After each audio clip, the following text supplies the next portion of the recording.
Ito po ating settings na ating Samdon 2000 watts.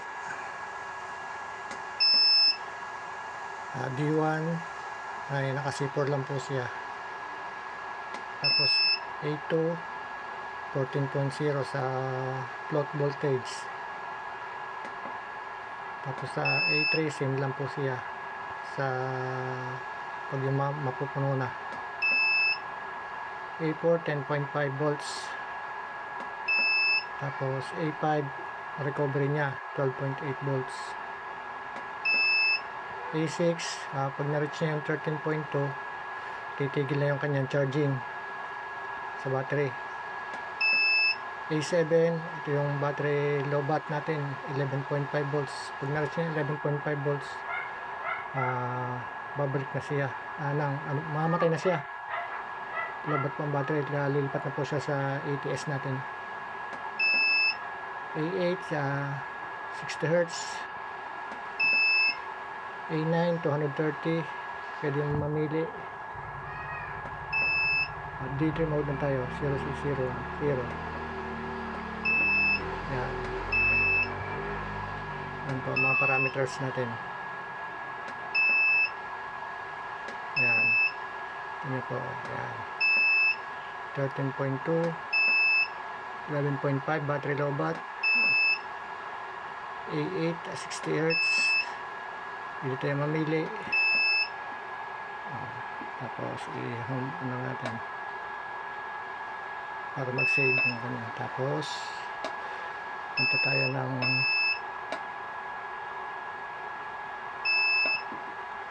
tapos D3 sila pagpipilian yan. D1, D2, D3. D3 mode tayo para solar priority. Ito naman yung ating sa battery number 1 lang po nakalagay pag 12 volts number 1. Yung ating degrees Celsius 13.5 volts. Maaaring tumaas pa yan yung 13.5 pero okay na yan. 100% na yung battery. Pero medyo pag mainit tataas pa po yan.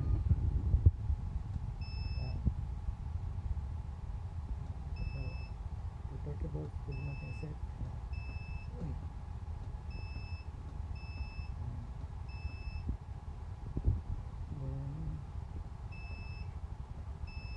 sa 13.5 tapos i-save na natin para kumikis natin.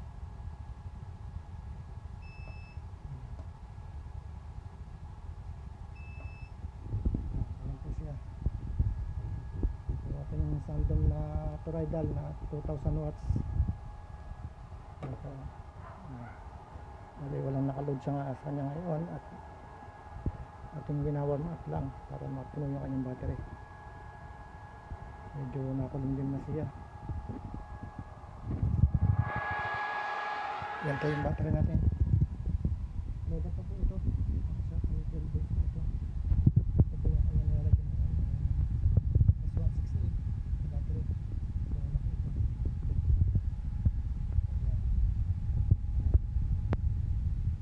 Walang peraso po yan, 120 per hour.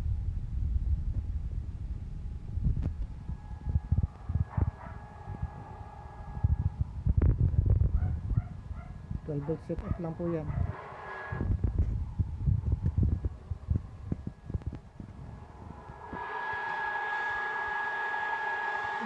Balik na natin ito saksak.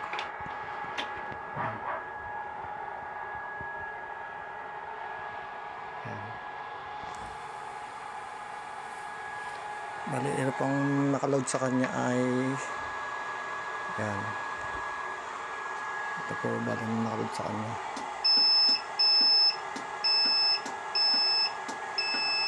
Yan. 182 watts, 9% ang load.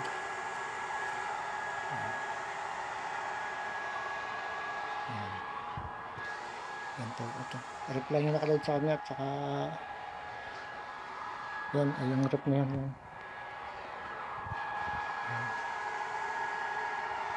Yan.